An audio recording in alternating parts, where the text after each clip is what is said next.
Boldwood presents The Side Hustle, written by Hannah Lynn and read by Rosalind Steele.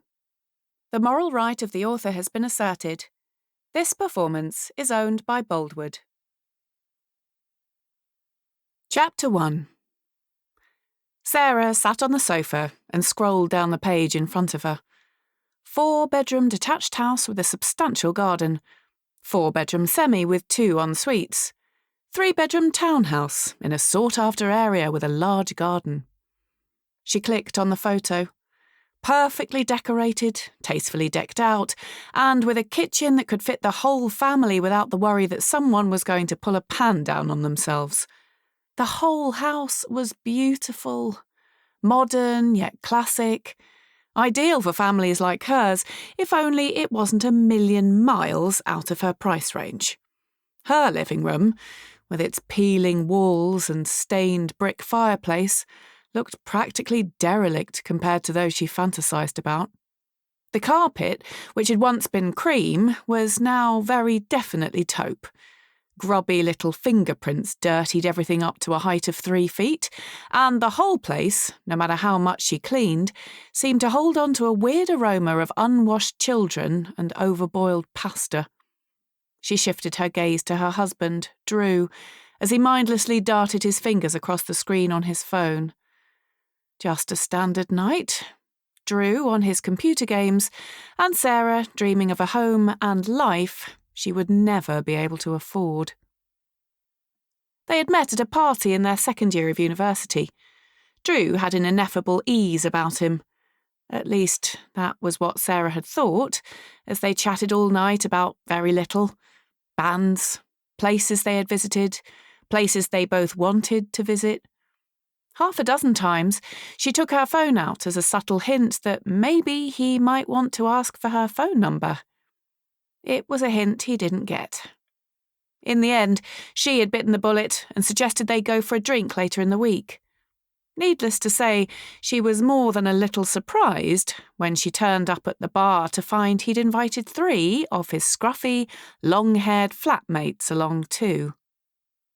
"I thought we were going on a date," she hissed, as they stood at the bar waiting to be served. "Why did you bring them?" "This is a date?"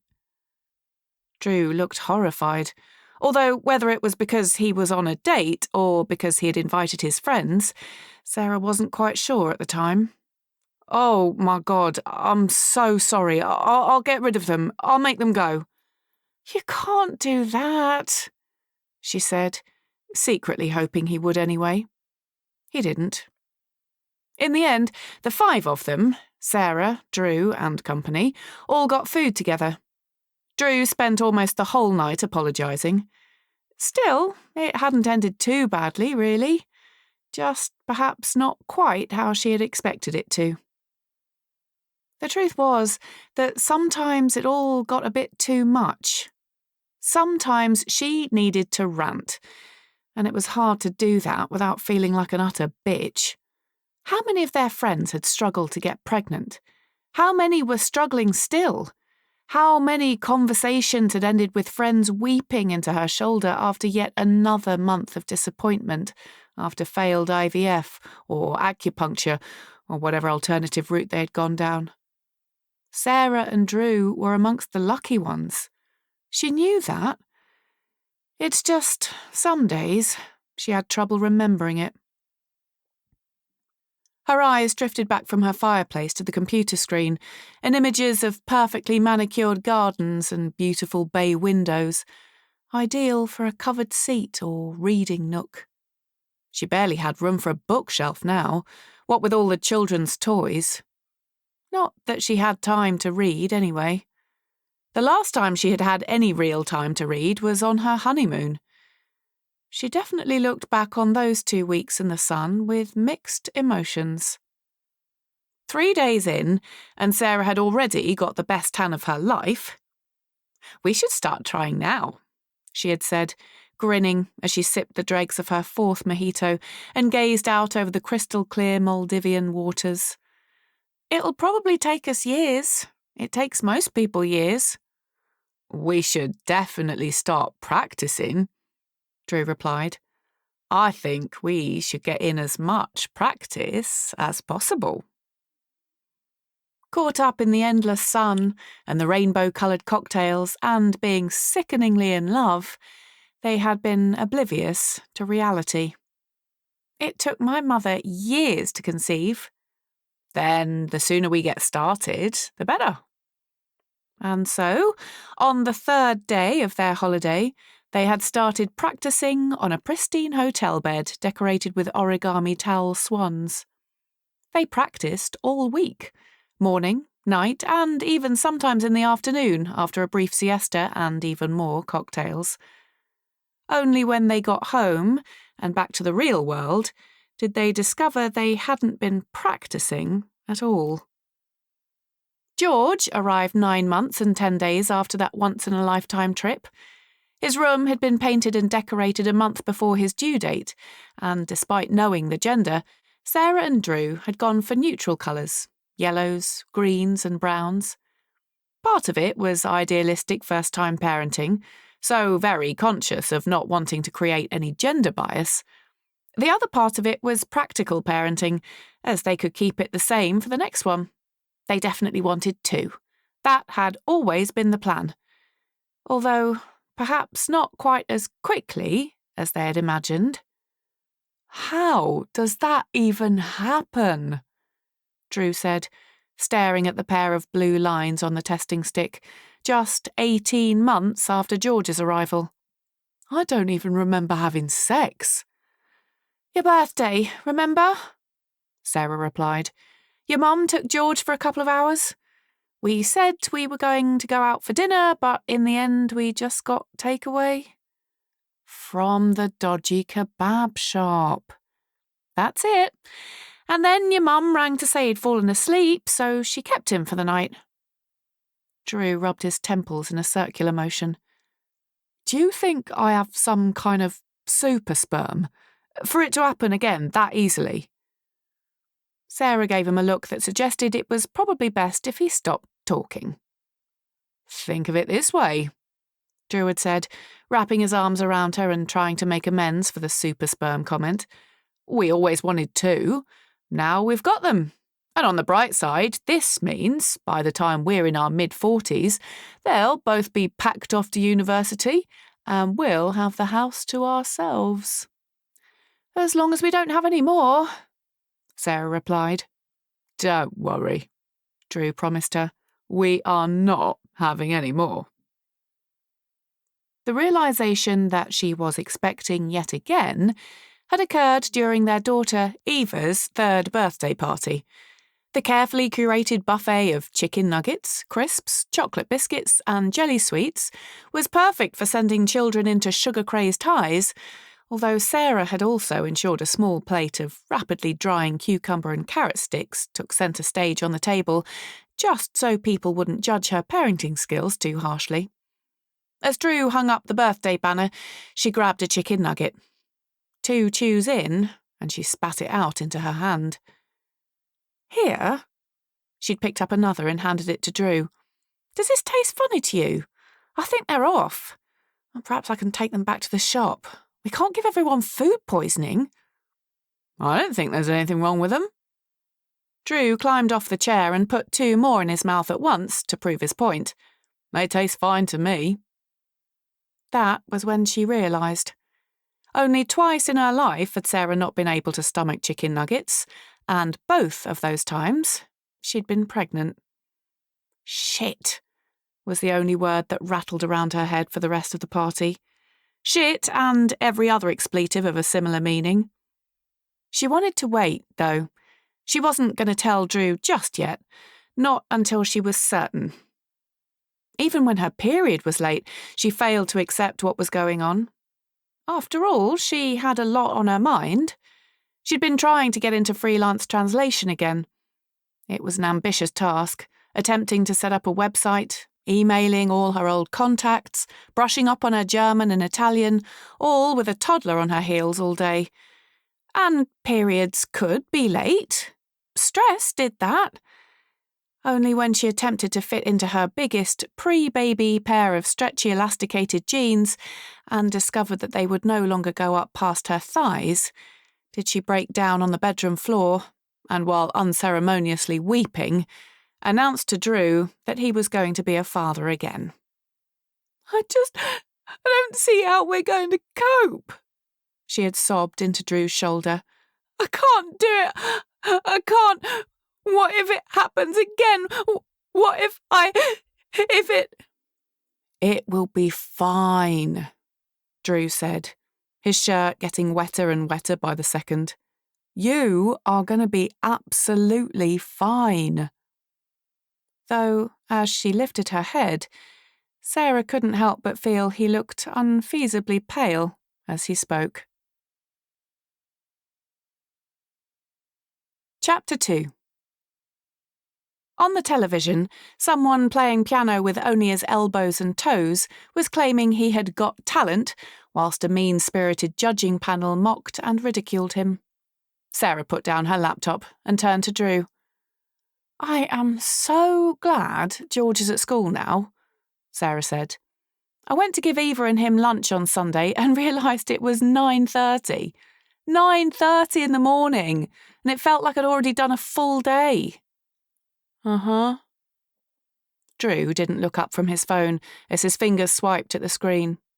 It's like they sucked me into some kind of vortex, like dog years, but in reverse. Uh-huh. Drew, are you even listening to me? What? What's that? He lifted his eyes momentarily away from the screen. There was no point trying to explain it to him, Sarah decided, as she turned back to the television. He'd never say it, but Drew still thought that looking after children day in, day out was just one cushy game of knights and princesses, all fun and games. Despite the fact that he would need a 2-hour nap after one afternoon with them. Now, 22 weeks pregnant, she had managed the entire summer holidays on her own, dragging them from one play date and outdoor playground to the next. Sundays? I don't know why I bother, she said. Then, with a heavy sigh, Sarah turned her thoughts back to the pages upon pages of unattainable dream houses. A moment later, she put her laptop down by her side and leant back on the sofa. You okay? Drew looked up from his phone for less than a second. Fine, Sarah said, in a tone that clearly indicated otherwise. Drew carried on staring at his game. Sarah let the pause elongate between them. I just don't see how we're going to make it work, that's all. She rested her hand on her bump. It wasn't really a bump, more an expansion of the belly she hadn't lost since the first two. I just don't know how we're going to make ends meet. We already have so much debt. Everybody has debts, Sarah. Drew put his phone down and looked at her properly for the first time all night. And they're not real debts, not like gambling debts or debts from crack addiction or bankruptcy. We have a mortgage and a car loan. That's what normal people have. And 2 credit cards, she added, that have hardly anything on them. Everyone has credit cards. Honestly, you are stressing about nothing. From upstairs came a familiar-sounding whimper. The pair stopped the conversation, waiting to see if it died down. It didn't. Did you put a nappy on Eva? Sarah shuffled herself onto her feet. She said she didn't need one. She just wanted to wear her knickers to bed. And you let her? She sounded pretty certain about it. Brilliant. Just brilliant. Upstairs, she lifted Eva out of bed. Oh, you're soaked through. She needlessly patted the pyjamas. Let's get you changed. Sarah pulled off her daughter's sodden underwear and chucked it into the washing basket, then stripped the bed and put the sheets straight in the washing machine. They didn't have a clean set. George had managed to spill milk over his sheets 2 nights before, and he'd got the spare flowery set on his bed already. She had washed his cover, but the tumble-dryer had packed up, and it had been pouring with rain for the last 2 days, and there was nowhere in the house to hang things. As such, his recently cleaned bedclothes spent 2 days festering, and were now once again back in the washing machine. She pulled a clean nappy up over her daughter's now dry behind. "I guess this means you're in our bed tonight." After tucking a grumbling Eva into the bed and padding out the sides with cushions, Sarah trundled downstairs, unable to contain her yawns. The night was a bust. She knew it. There was no chance Eva would stay down in their bed unless she or Drew were there with her. Even if she did, there wasn't much point in Sarah staying up. She had learnt through the years that trying to translate a piece of High German, when your brain was filled with thoughts of school holiday activities and credit cards, was damn near impossible. Besides, Drew would probably end up putting on some unnecessarily gruesome film. What she needed was sleep.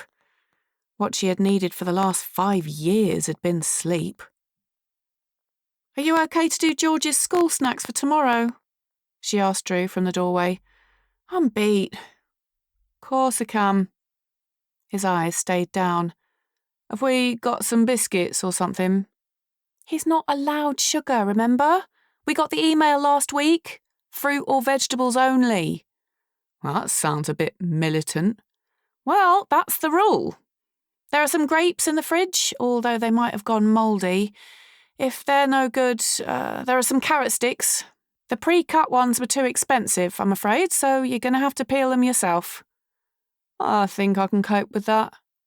"Are you sure? I don't mind doing it." Finally, his eyes came up and met hers. "Go to bed. I'll do it." With a grateful smile, she leant forward to kiss him on the forehead, yawning again before she even made contact. "Thank you. You're a star." "I won't be long," Drew said as he put down his phone and picked up the television remote.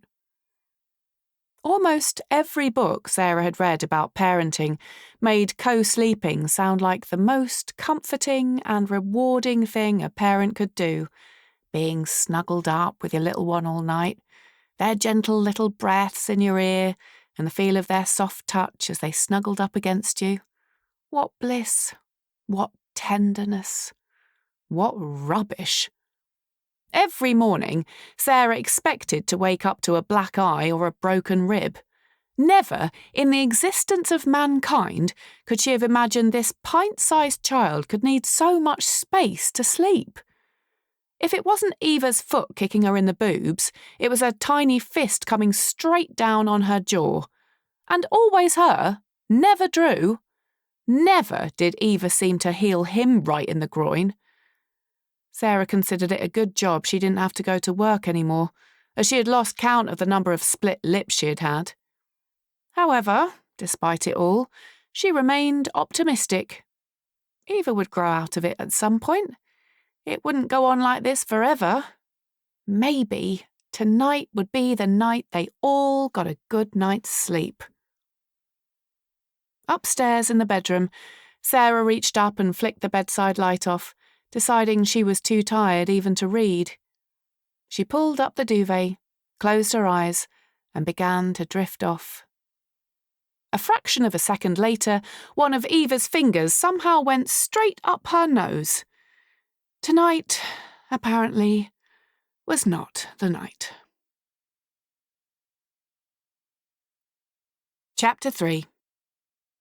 A bad night was followed by a worse morning. Eva was up before the crack of dawn, desperate to play Dragons, a game in which the only actions involved her screaming "Dragon" at the top of her voice and repeatedly whipping the duvet off the bed as she dived underneath it. And while George started the morning in his generally placid mood, it was while pulling on his trousers that Sarah's phone beeped with a reminder message from the school. "Book day?" Sarah read from her screen, a sickening feeling rising its way up through her stomach. "How the hell is it book day? Drew! Drew! Can you get Eva? Oh, she's unravelling the toilet roll again." Drew appeared at the top of the stairs.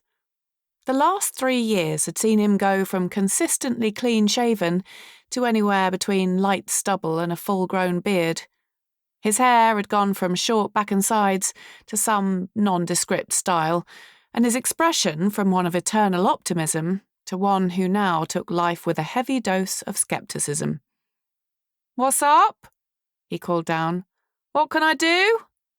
"Stop Eva from blocking the toilet, for one, and work out what the hell I'm going to do for book day."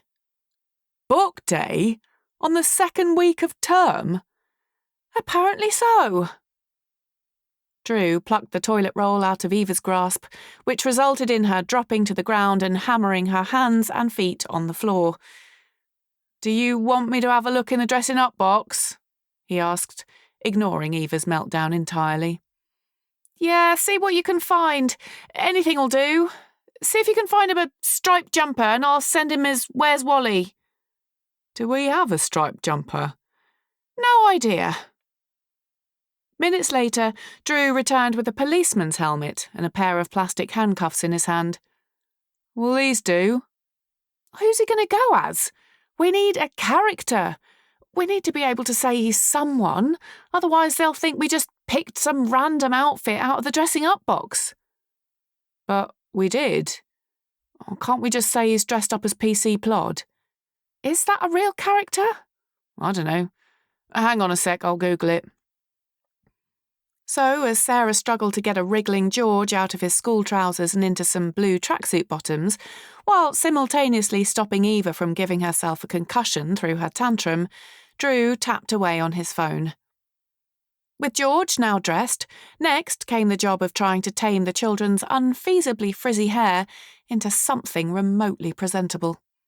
Of all the things to inherit, frizzy hair was, in Sarah's book, only one step above her Aunt Greta's moustache.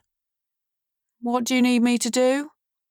Drew held down Eva so Sarah could brush. "You need to go. You don't want to miss your train." "Oh, I've got 5 minutes still. Tell me what to do to help." Sarah looked around at the chaos. Every day since Eva had been born, her life had been a manic rush from one place to the next, and yet it still managed to surprise her exactly how chaotic it was. "Could you just grab his school bag and make sure his snacks are in it?" "Sure. What snacks does he want?" Sarah stopped with a hairbrush in mid-air. "What do you mean, what snacks? The ones you made last night, the carrot sticks." Drew's eyes shifted from one side of the room to another. "Oh, shit," he said. Sarah's jaw locked. "Please, tell me you're joking." "It's fine. He can just take biscuits." "He's not allowed biscuits, or crisps, or any type of food we have in the house." "Well, surely we have some fruit or something." "Have you been shopping?" "Well, I thought..." "It's fine." Sarah returned to brushing Eva's hair with a newfound vigour. "Just pick through the grapes. See if you can find a dozen that look remotely edible. I'm sure he can steal someone else's if he needs to. Philomena always has a full organic buffet with her." It took another 10 minutes before Sarah had finally bundled Eva and a poorly dressed policeman into the back of the car. In George's backpack were the most insipid, wrinkled selection of grapes anyone had ever seen. It was just for one day, though, Sarah reminded herself. She would do some shopping in the afternoon, just as soon as she'd washed the vomit and urine-soaked bedsheets, and, she recalled with a shudder, survived toddler group.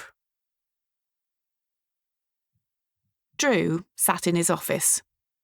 He'd only been at work for 4 hours, but it felt like he'd done 3 days straight. He rubbed his eyes and stared at the screen. This new program was taking some getting used to.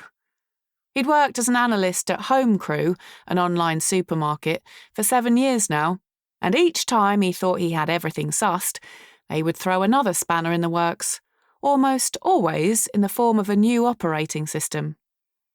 What was it with the need to change computer programs the minute the staff had got the hang of the old one? Who made these decisions? And who created these stupid platforms with shortcuts that required you to hit 5 different keys in the exact right order to do one simple task. Did they ever think about asking the people who actually used the programs what would make life easier? Maybe he'd retrain and become a programmer. Maybe that would be a solution to his and Sarah's money problems. Although he had enough trouble trying to program the washing machine, let alone anything more complicated. Besides, he still liked their little house. It was true they didn't exactly have a lot of room to do things, but it was theirs. Their family, all snuggled together under one roof. Deep down, Sarah thought the same. He was sure of it. Looking away from the screen, he pushed the heels of his hands into his eye sockets. He hated it. This wasn't where he imagined his life. Not yet, at least. He had thought there'd be more time for adventure, more time to spend outside with his children. And he was only at the beginning. He had another 18 years of this to go, at least. A rap on the doorframe woke him from his thoughts. "Good weekend, eh?" said a cheery face. When Drew had started work at Home Crew, Barry had already been there 5 years. Surprisingly, well, actually not that surprising when he really thought about it, Drew had been promoted ahead of him and had been moved out of a cubicle and into an office, which he wasn't convinced was any bigger than his previous cubicle. The shift in power had done little to change their relationship, the only real difference being that at least Drew now got paid for cleaning up Barry's messes. As such, he knew there was no point beating around the bush. "What do you need, Barry?" "Oh, well, now that you ask, I don't seem to be able to log on to that new platform. You know, the one we're meant to have sent through all our predictions on." "And you want me to come and show you?" "Well, it's just... Here." Drew lifted himself off his seat and stepped back, clearing the pathway to his desk and computer. "I'm already logged on. Just fill in your numbers on mine and I'll sort the rest out."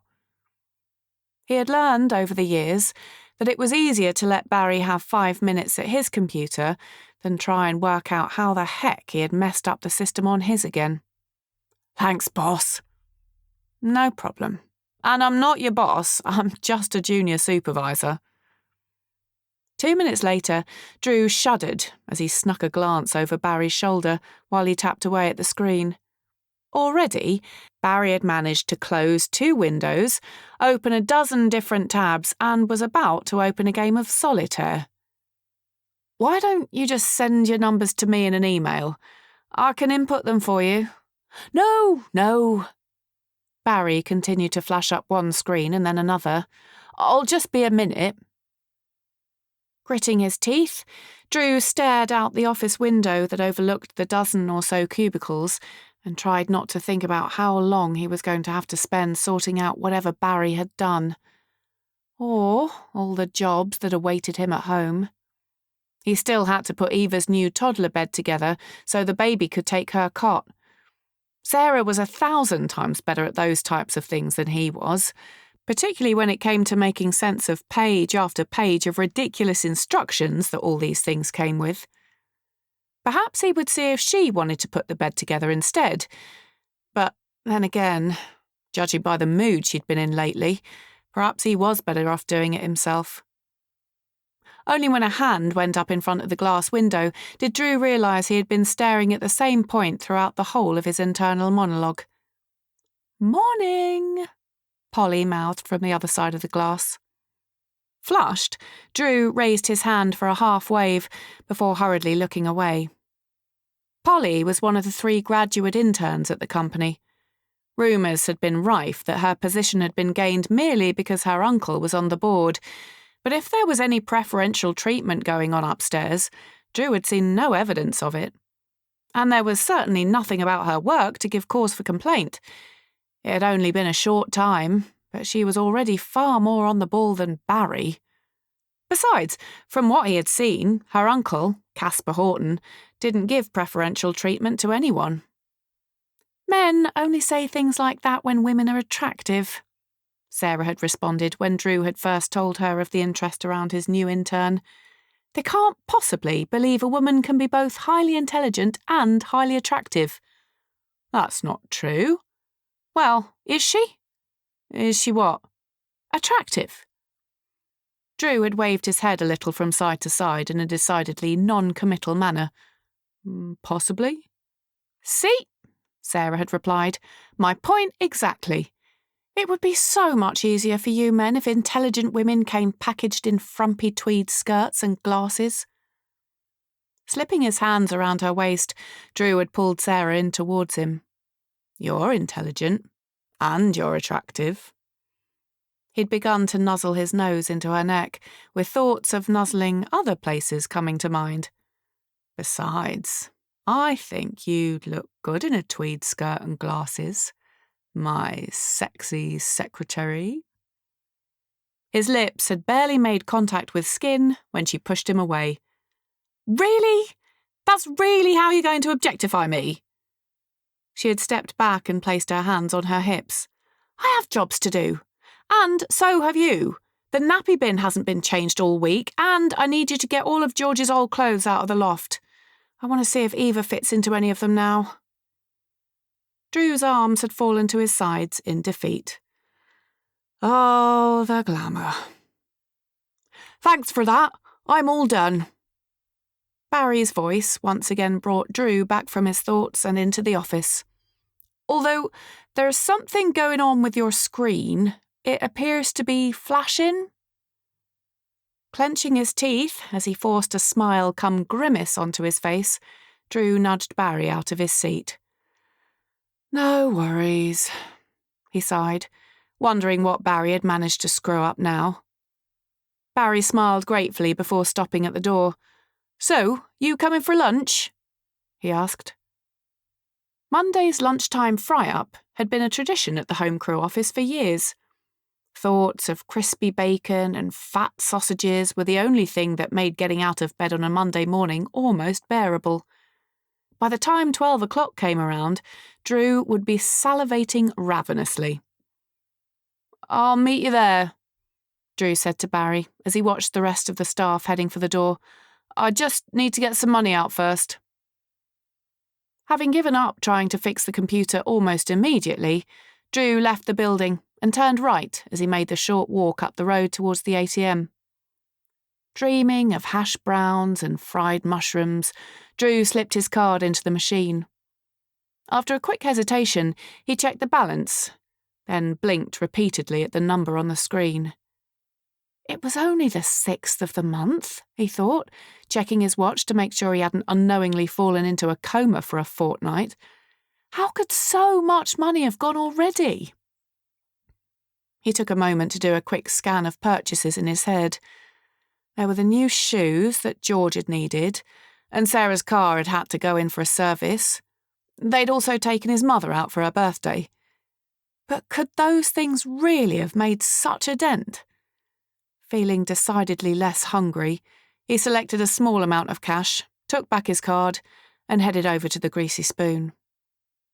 The rest of them had taken over their normal table in the corner, where the waiter was already taking their orders. Just in time, Barry said, as Drew pulled out a chair and took his place. I ordered you a full English and an Americano. Drew glanced at the menu on the table. The place was good value, with a full fry-up for $10. And while it didn't quite reach the standard of legendary, as was written in several places on the menu, it was damn good. Normally, he didn't think about the cost. £10 was hardly a lot to spend on lunch, especially when it was only once a week. However, if you took into account the bank balance he had just seen, it was a lot of money, particularly with over 3 weeks to go until their next payday.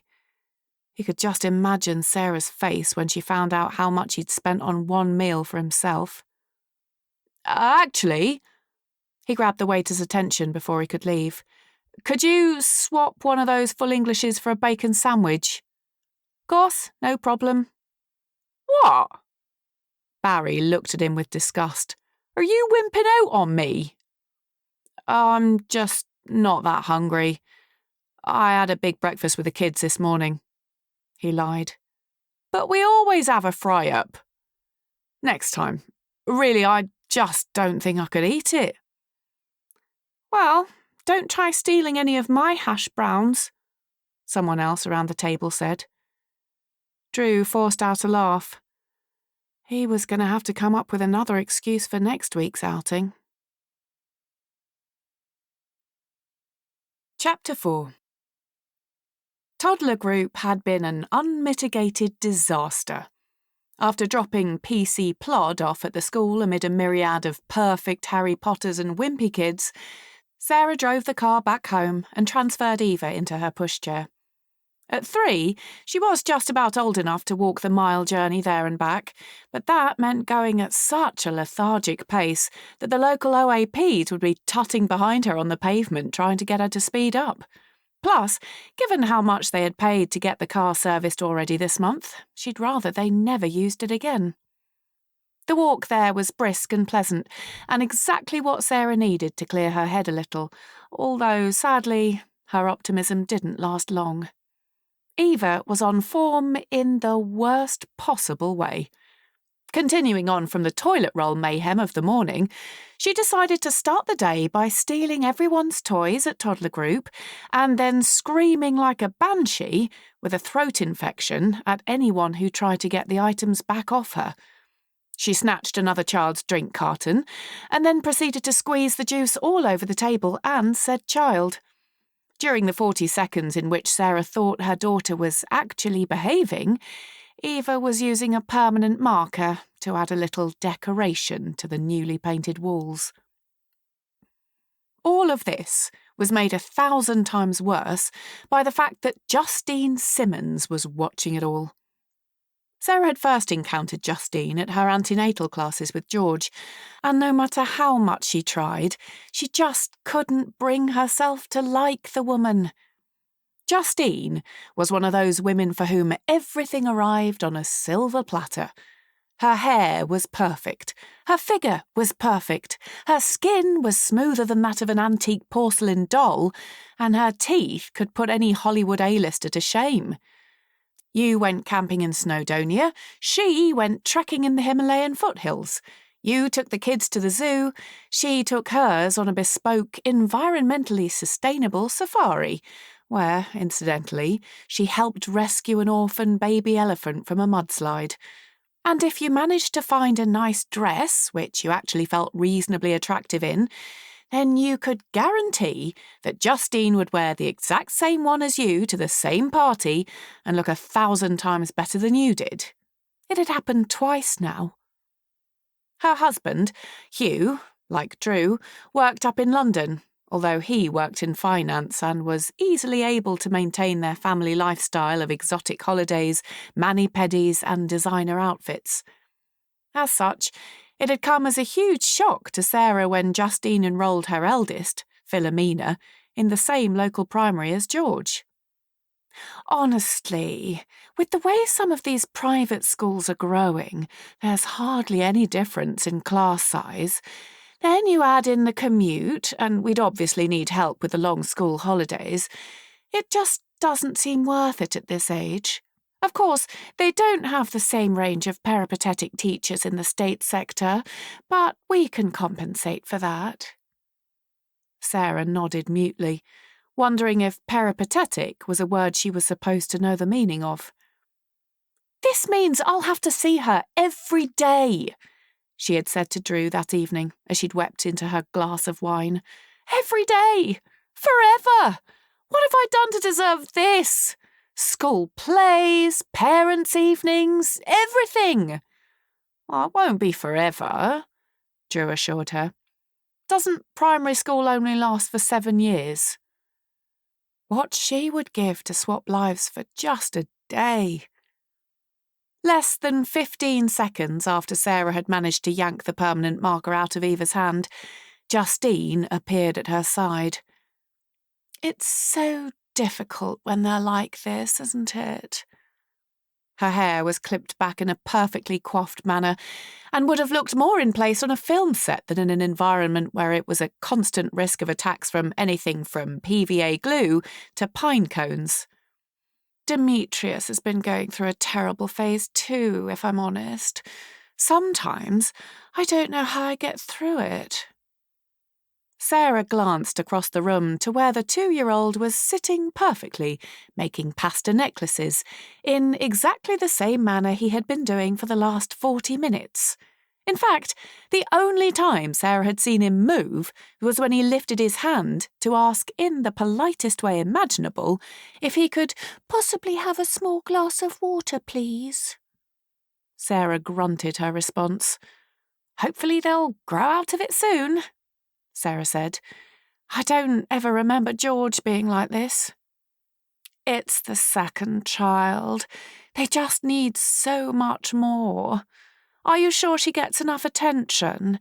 It's so easy to neglect one and focus your attention on the other. We all do it. Last night, I was so preoccupied with Philomena's spellings that I actually cooked Demetrius white pasta with gluten.